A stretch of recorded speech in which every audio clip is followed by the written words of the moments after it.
Hello students, academic tutorial के YouTube channel पे आप सभी का स्वागत है। स्टूडेंट्स, पिछली वीडियो में हमने पढ़ा था introduction of number system class 9th NCERT. इस वीडियो में मैंने आपको पूरे डिस्क्रिप्शन में बताया था कि नंबर सिस्टम में रियल नंबर को किस तरीके से क्लासीफाई किया जाता है। इसमें आपने डिफरेंट टाइप के नंबर्स के बारे में पढ़ा था, जिसमें natural number, rational number, irrational number, whole number, काफी सारे नंबर के बारे में हमने क्या था डिस्कशन किया था इसमें। अब इस वीडियो में हमने ये भी पढ़ा था कि किस तरीके से रैशनल नंबर को नंबर लाइन पे रिप्रेजेंट किया जाता है, किस तरीके से दो रैशनल नंबर के बीच में रैशनल नंबर को फाइंड किया जाता है। स्टूडेंट्स, अब इस वीडियो में हम बात करने वाले हैं एक्सरसाइज 1.1 के सॉल्यूशन के बारे में। ऑलरेडी मैंने इसका इंट्रोडक्शन बहुत ही अच्छे तरीके से पिछली वीडियो में, प्रीवियस वीडियो में बता चुका हूं। मैं इस वीडियो के साथ में डिस्क्रिप्शन में उस वीडियो का लिंक शेयर कर दूंगा, और आप जब भी इस एक्सरसाइज के क्वेश्चन को देखेंगे, अगर आपको किसी भी तरीके का प्रॉब्लम है इसमें, इंट्रोडक्शंस में कहीं आपको समझ में नहीं आती है, तो आप उस वीडियो को वहां पे देख सकते हैं। मैं लिंक में ये प्रीवियस वीडियो का description, introduction of number system के वीडियोस के डिस्क्रिप्शंस में लिंक में शेयर कर दूंगा आपके साथ। चलिए स्टूडेंट्स, सबसे पहला क्वेश्चन देखते हैं हम। एक्सरसाइज 1.1 का सबसे फर्स्ट क्वेश्चन। एक्सरसाइज 1.1 में फर्स्ट क्वेश्चन क्या कहता है? The very first question is that, is zero a rational number? Can you right in the form of p by q? क्या पूछ रहा है आपसे पूछ रहा है कि जीरो एक रैशनल नंबर है कि नहीं है। तो आप क्या जवाब दोगे students? This is very simple. Already मैंने आपको इंट्रोडक्शन वाली वीडियो में ये सब बता दिया है। क्वेश्चन नंबर 1 क्या कहता है? जीरो एक रैशनल नंबर है कि नहीं है।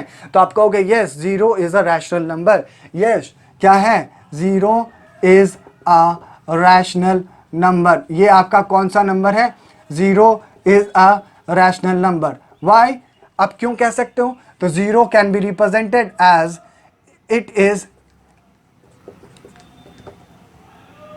it can be written as p upon q, right? आप क्या कर सकते हो? उसे p अपॉन q में लिख सकते हो। देखो ना, मैंने आपको सिखाया था कि जितने भी इंटीजर्स हैं, ये सारे इंटीजर्स, यानी ये एक नंबर लाइन है। इस नंबर लाइन पे क्या होता है? जीरो। इधर राइट साइड में चलते हो तो 1 2 पॉजिटिव, ये जितने भी वैल्यू, इधर लेफ्ट साइड में -1 2 माइनस, इस तरीके से -1 -2 -3, ये नेगेटिव वैल्यू आपको मिलता है। तो ये जितने भी नंबर हैं, ये सारे के सारे नंबर क्या हैं? इंटीजर्स हैं। These number are called integers. तो zero is also integers. Zero को आप क्या कर सकते हो? जीरो अपॉन 1 में लिख सकते हो, यानी p by q के फॉर्म में लिख सकते हो, where q does not equal to zero. तो that's why the reason behind it, this is a rational number and 0 can be represented as 0 upon 1, that means p upon q। तो ये first question हो गया। Question number second students, question number second क्या कहता है? Find 6 rational number between 3 and 4। Find 6 rational number between 3 and 4।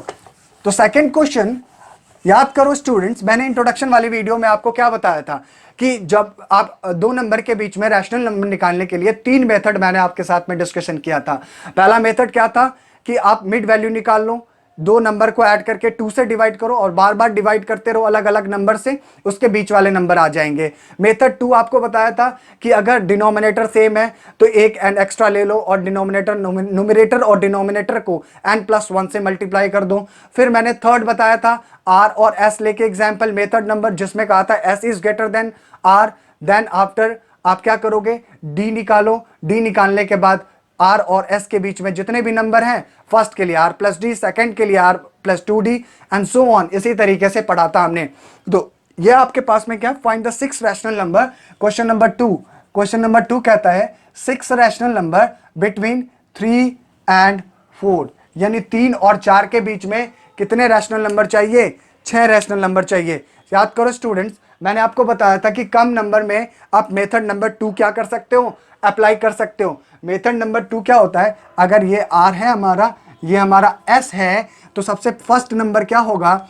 r plus s divided by 2, यानी इन दोनों number को ऐड करो और 2 से क्या कर दो? डिवाइड कर दो, राइट? तो आप सबसे फर्स्ट नंबर यानी 3 + 4 divided by 2, that is equal to 7 upon 2, यानी इन दोनों के बीच में एक नंबर मिल गया आपको 7 अपॉन में 2।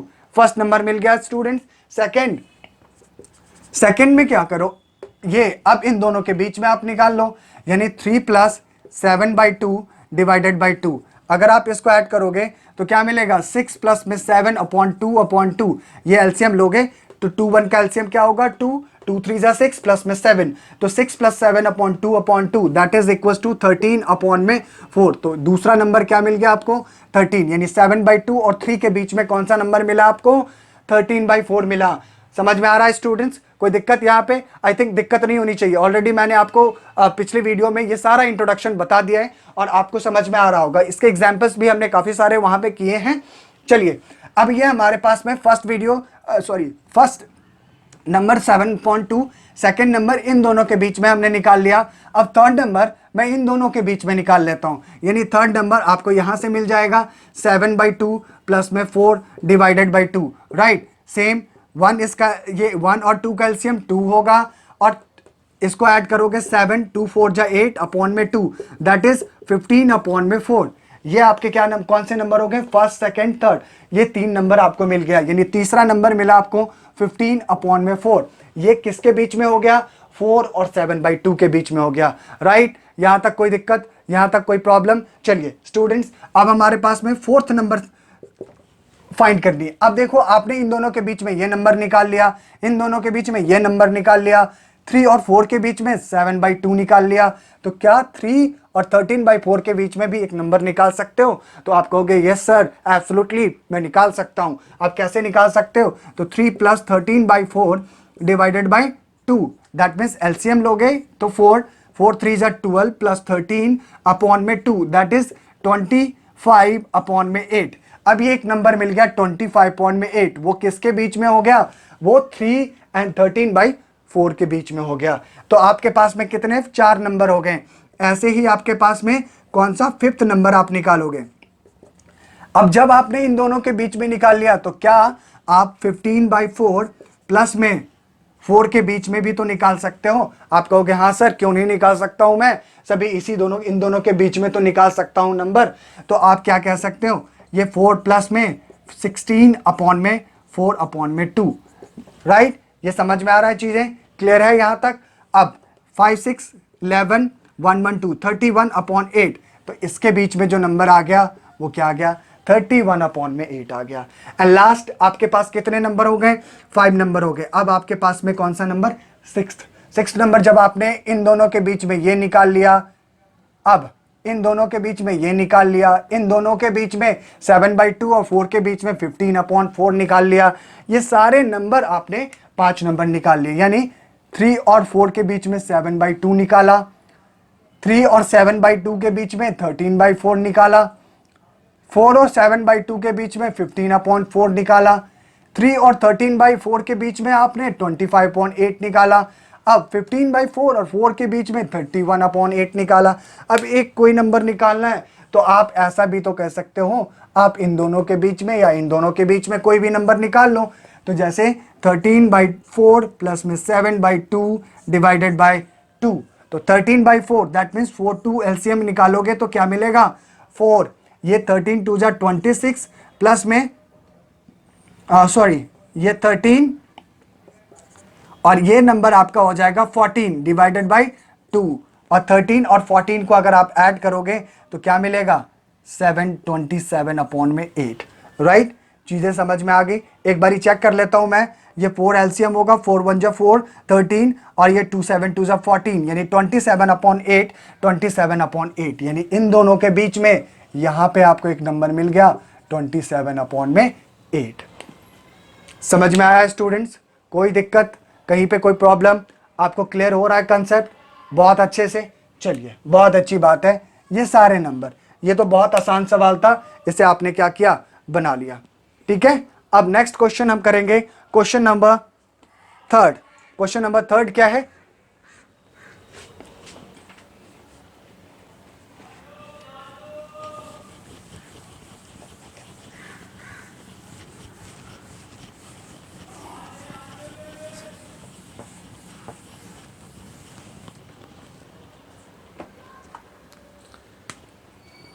स्टूडेंट्स क्वेश्चन नंबर 3 क्या कहता है? क्वेश्चन नंबर 3 कहता है कि find 5 rational number between 3 and 5, 3/5 and 4/5। इन दोनों के बीच में आपको कितने रैशनल नंबर फाइंड करने हैं? 5 रैशनल नंबर। कितने rational number? 5 rational number. We have to find 5 rational number between 3/5 and 4/5, यानी n is equals to what 5। अभी मैंने याद करो स्टूडेंट्स, मैंने आपको क्या सिखाया था इंट्रोडक्शन वाली वीडियो में कि जब ये फ्रैक्शन के फॉर्म में हो और उसका डिनोमिनेटर आपस में सेम हो तो आप क्या कह सकते हो, वहां पे कौन सा फॉर्मूला लगाना है, पहले तो आपको n+1 निकाल लेना है, तो 5+1 that is equals to 6। Now मैंने आपको सिखाया था n+1 से न्यूमरेटर में मल्टीप्लाई कर दो और n+1 से डिनोमिनेटर में मल्टीप्लाई कर दो, दोनों ही रैशनल नंबर में। तो आप क्या करेंगे स्टूडेंट्स, 3/5 में 6 और 6 से मल्टीप्लाई करेंगे तो 18/30 आएगा, और 4/5 में क्या करेंगे आप, 6/6 से मल्टीप्लाई कर देंगे, मीन्स 24/30। अब स्टूडेंट्स क्या करना है, हमें कितने रैशनल नंबर चाहिए इसके बीच में, 5 रैशनल नंबर चाहिए। तो आप क्या करोगे, 18/30 एंड 24/30, इसके बीच में आप 5 रैशनल नंबर लगातार क्या करोगे, काउंट करके लिख दोगे। 18 के बाद 19/30, 20/30, 20/30, 22/30 एंड 23/30। 1 2 3 4 5, ये 5 रैशनल नंबर हो गए। क्लियर है, कोई डाउट है यहाँ पे, समझ में आ रहा है? चलिए स्टूडेंट्स, अब हम बात करते हैं क्वेश्चन नंबर 4। क्वेश्चन नंबर 4 क्या कहता है, question number 4 is very simple students, already we have discuss about the question number 4 in introduction video. Introduction video में मैंने आपसे ये ऑलरेडी डिस्कशन किया है, लेकिन फिर भी मैं ये सारे क्वेश्चन डिस्कशन कर देता हूं आपके साथ। अच्छा, आपके मन में एक सवाल आएगा कि सर आपने बताया तो नहीं ये बात कि इस बात को मैं एग्जाम में कैसे लिखूंगा। तो एग्जाम में लिखने के लिए आप क्या करोगे कि जैसे नंबर कहा 5, तो आप कहोगे कि जितने नंबर हमें फाइंड करना होता है उससे आपने क्या किया, n+1 किया, स्टेप नंबर 1। दूसरे स्टेप में आपने क्या किया, step number 1, step number 2, right. तो स्टेप नंबर 2 और स्टेप नंबर 3, ये तीनों स्टेप आपने लिख दिया, एंड इसके बीच में जितने भी नंबर्स आए ये सारे नंबर को आपने क्या किया, मेंशन कर दिया, राइट। क्लियर है? चलिए स्टूडेंट्स, अब हम बात करेंगे क्वेश्चन नंबर 4। क्वेश्चन नंबर 4 कहता है, सबसे first very first question is question number 4, question number 4 first part, question number 4 का फर्स्ट पार्ट क्या कहता है, कहता है every natural number is a whole number. याद करो स्टूडेंट्स, मैंने क्लियर किया था आपको, कह रहा है कि every natural number is a whole number. अब देखो होल नंबर कैसे लिखते हो आप, 0 1 2 3 4 5 and so on. Natural number कहां से लिखते हो, 1 2 3 4 5।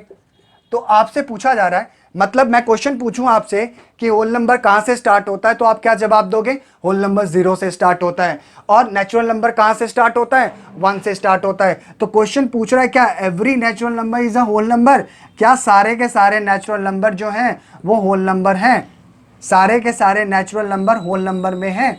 तो नेचुरल नंबर 1 2 3 4 5 क्या होल नंबर के पार्ट हैं, तो आप कहोगे यस सर ये होल नंबर का पार्ट है, क्योंकि होल नंबर 0 से स्टार्ट होता है, उसके बाद 1 2 3 4 5 ये सारे नंबर आते हैं जो कि नेचुरल नंबर हैं। तो इसलिए every natural number is a whole number. तो ये कहेंगे आपका स्टेटमेंट क्या होगा, यस क्या कहेंगे आप, yes every natural number is a whole number because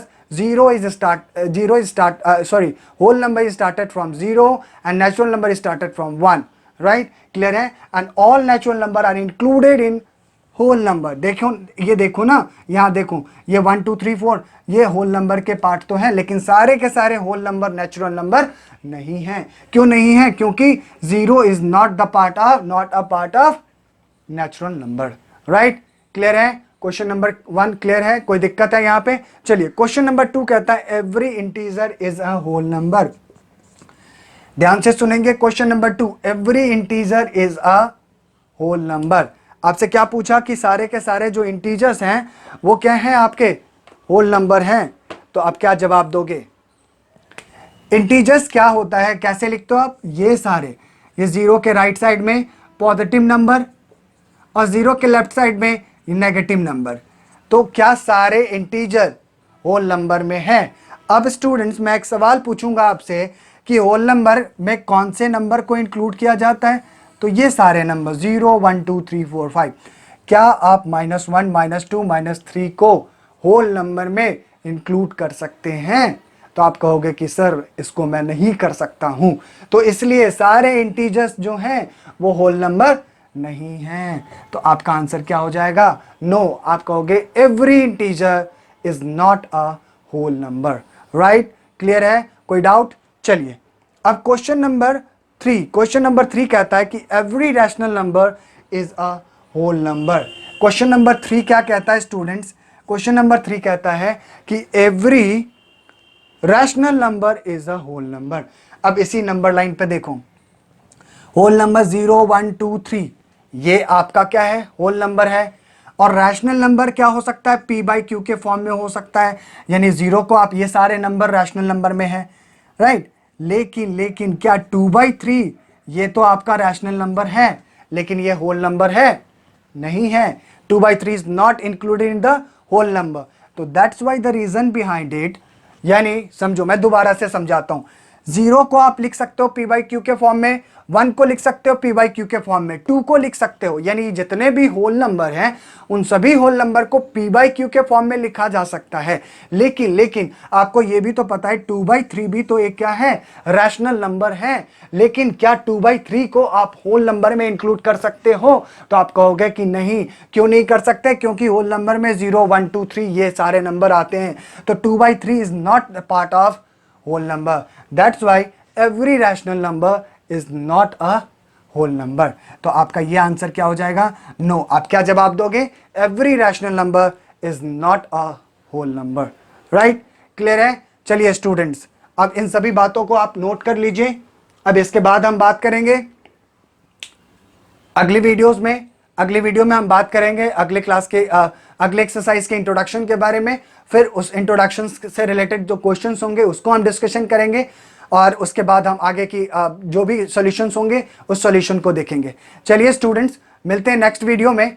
तब तक के लिए जहां भी रहिए खुश रहिए और स्वच्छ रहिए, स्वस्थ रहिए, अपने आसपास के एरिया को साफ रखिए, और ज़्यादा से ज़्यादा जितना हो सके पॉसिबल आप पेड़ लगाएं अपने आसपास, क्योंकि इन्वायरमेंट है तभी हम हैं। अगर इन्वायरमेंट नहीं है तो हम नहीं हैं। तो इसलिए students, #environment, that means environment को बचाना है और उसको बेहतर तरीके से आगे हम अपने लाइफ को बेहतर बना लें, और ये हमारे लिए काफ़ी ज़्यादा इंपॉर्टेंट रोल प्ले करता है। मिलते हैं नेक्स्ट वीडियो में, जब तक के लिए जय हिंद।